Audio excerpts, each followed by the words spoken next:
और कृषि बिल के विरोध में लगातार किसानों का प्रोटेस्ट जारी है। प्रदेश भर के किसान आज प्रोटेस्ट कर रहे हैं। किसानों ने चक्का जाम किया है। विरोध प्रदर्शन को भारतीय किसान यूनियन का भी साथ मिला है। विरोध प्रदर्शन करके किसानों ने बिल के प्रति अपना रोष जाहिर किया है। विरोध प्रदर्शन को देखते हुए प्रशासन भारी संख्या में पुलिस बलों को वहां पर तैनात कर चुका है। बड़ी संख्या में किसान लामबंद हैं, प्रोटेस्ट कर रहे हैं कृषि विधेयकों को लेकर। हालांकि संसद में विधेयक पारित हो चुके हैं, पास हो चुके हैं और बन चुके हैं कानून, लेकिन इस बीच विरोध लगातार जारी है, प्रोटेस्ट लगातार जारी है। आज प्रदेश भर में प्रोटेस्ट किसानों का।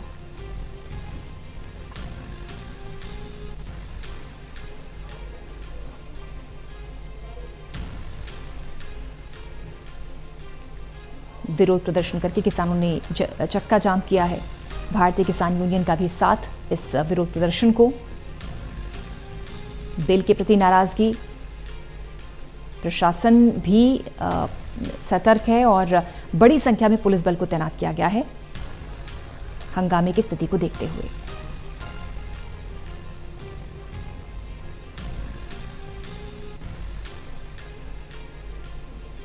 राजस्थान, पंजाब, हरियाणा, उत्तर प्रदेश,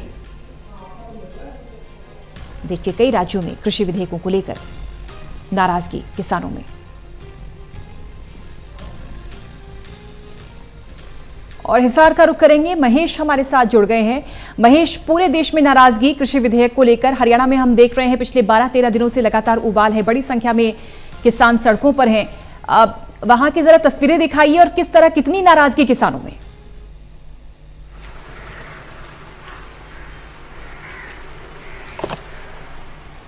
देखिए पूजा, साफ तौर से ये बात कही जा सकती है कि जिस तरीके के विरोध की उम्मीदें आज की जा रही थी, उतना विरोध कम से कम आज हिसार में देखने को नहीं मिला। हिसार के मैयड़ का अगर मैं जिक्र करूं तो जाट आंदोलन की शुरुआत इसी इलाके से हुई थी, लेकिन यहाँ पर कह सकते हैं कि 100 के करीब ही जो किसान हैं वो यहाँ विरोध प्रदर्शन करने पहुंचते हैं। सांकेतिक ये पूरा विरोध रखा जाता है। महज 10 मिनट के भीतर ही जो सड़क पर एक कह सकते हैं कि रस्म और रिवाज निभाने का काम यहाँ पर किया गया। 10 मिनट के भीतर ही हाईवे से बैठने का काम भी किया गया। 10 मिनट के भीतर ही वो तमाम किसान वहां से हट जाते हैं। 1.5 घंटे के बाद ये तमाम किसान अपने घर तक पहुंच जाते हैं। 3 घंटे का अंतराल रखा गया था, जब ये कहा गया था कि वो विरोध लगातार 12 से 3 बजे तक के लिए जारी रहेगा, लेकिन 1:30 बजे ही ये तमाम किसान धरने से उठकर अपने घर तक पहुंच जाते हैं।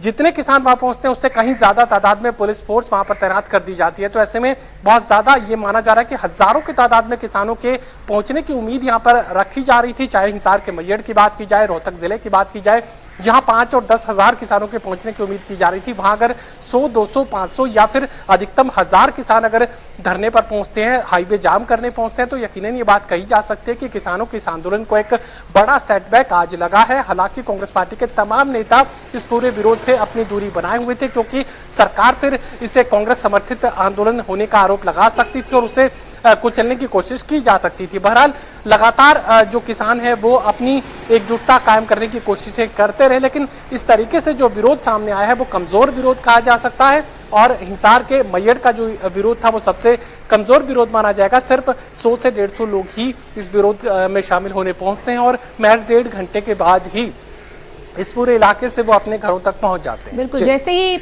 महेश ये विधेयक आया, सरकार लाई, हमने देखा सड़क से संसद तक इसका हंगामा हुआ, विरोध हुआ, लेकिन अब चूंकि पास हो चुका है लोकसभा राज्यसभा से ये तीनों विधेयक, ऐसे में क्या इस नाराजगी का, इस प्रोटेस्ट का, इस हल्ला बोल का कोई फर्क पड़ेगा?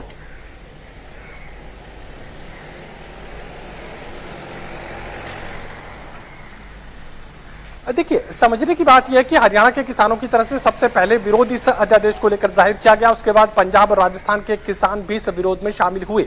अब किसान नेताओं की कोशिश ये है, जो भारतीय किसान यूनियन के प्रदेशाध्यक्ष की अगर मैं बात करूं, गुरनाम सिंह चड़ूनी, वो लगातार ये बात कर रहे थे कि महज 1 या 2 प्रदेश से इस आंदोलन को नहीं बढ़ाया जा सकता है, तो देश भर के जो तमाम किसान जो बड़े राज्य हैं उनके किसानों को, किसान नेताओं को दिल्ली तक बुलाने का काम वो करेंगे। उसके बाद एक सोची समझी साझी रणनीति के तहत देश भर में इस आंदोलन को पहुंचाने की कोशिशें की जाएंगी। जब हमने उनसे पूछा था कि ये बंद कितना कामयाब रहेगा, तो जवाब ये मिला था कि भगवान जाने। बहरहाल उनकी कोशिश जरूर है कि वो किसानों के बीच अलग जगाने का काम करें। तो देश भर में जो किसान नेता हैं उन्हें इस आंदोलन से जोड़ने की जरूरत पड़ेगी। और जिस तरीके से आप कह रहे थे कि राज्यसभा में पास हो चुका है, लोकसभा में उससे पहले पास किया जा चुका है, तो ऐसे में अब किसान नेताओं के पास विकल्प क्या है? तो यही सवाल हमने तमाम किसान नेताओं के सामने रखा कि अब चूंकि राज्यसभा में भी ये अध्यादेश पास हो चुका है, तो कानून का रूप लिया जा चुका है, तो ऐसे में अब आगे क्या? किसान नेताओं की तरफ से यही कहा गया कि आंदोलन ही उनके पास एकमात्र विकल्प है और आंदोलन के रास्ते ही वो आगे बढ़ने का काम करेंगे। चाहे आज का शो उनके लिए कमजोर साबित हुआ हो, लेकिन आगे वो एकजुटता कायम करने की कोशिश करेंगे, न सिर्फ हरियाणा के स्तर पर बल्कि पूरे देश में तमाम किसान नेताओं को, बड़े राज्यों को इस आंदोलन में साथ जोड़ने का काम करेंगे और उसके बाद इस आंदोलन को देश भर में फैलाएंगे और सरकार को मजबूर करेंगे इन कानूनों को वापस लेने के लिए। शुक्रिया महेश, आप नजर बनाए रखें, आपसे अपडेट लेंगे। फिलहाल के लिए शुक्रिया।